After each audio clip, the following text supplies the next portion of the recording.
ene kunento bathi abortion, ene abortion kusho ukuthi siyobulala umntanakho ukuthi ungabi nomntwana. I think it was going to be fair and square if they told me. Ubiza umngane wakhe uyangifika ekseni ayasamba umama kuthe ngokuhambise kupha samba uzobona phambili. We understand?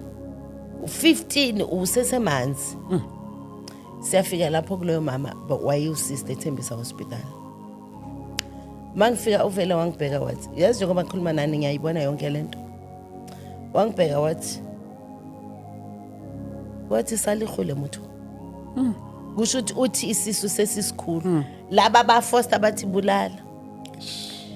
Yo wena Thabani umntana wabulawa kabuhlungu. Angazi ukuthi why ngingena trauma yakhona, but even mangixoxa ngayo, and I pray ukuthi, and I know ukuthi umphefumulo wakhe has rested in peace. Kodwa wafa kabuhlungu esesibelethweni ayobeka uNkulunkulu. Umama wami wayenganginikanga sibeletho. Umngane kamama wami wayenganginikanga sibeletho. They never had the right to kill umntana.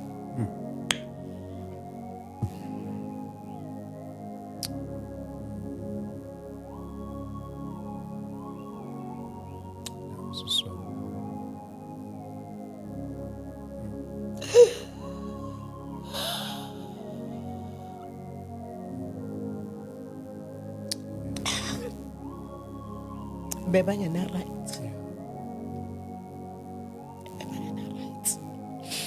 So basifika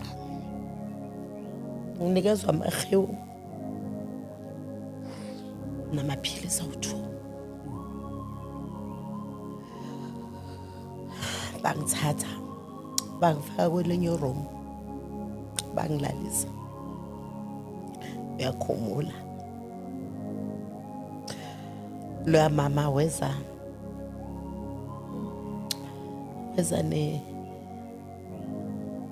nomcibisholo walishaya ngilalisa ungavula amathango walishaya ikhaya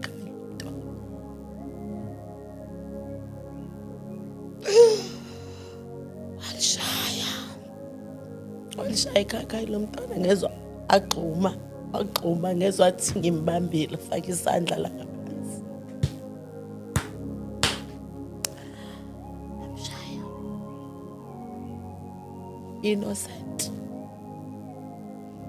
Voiceless.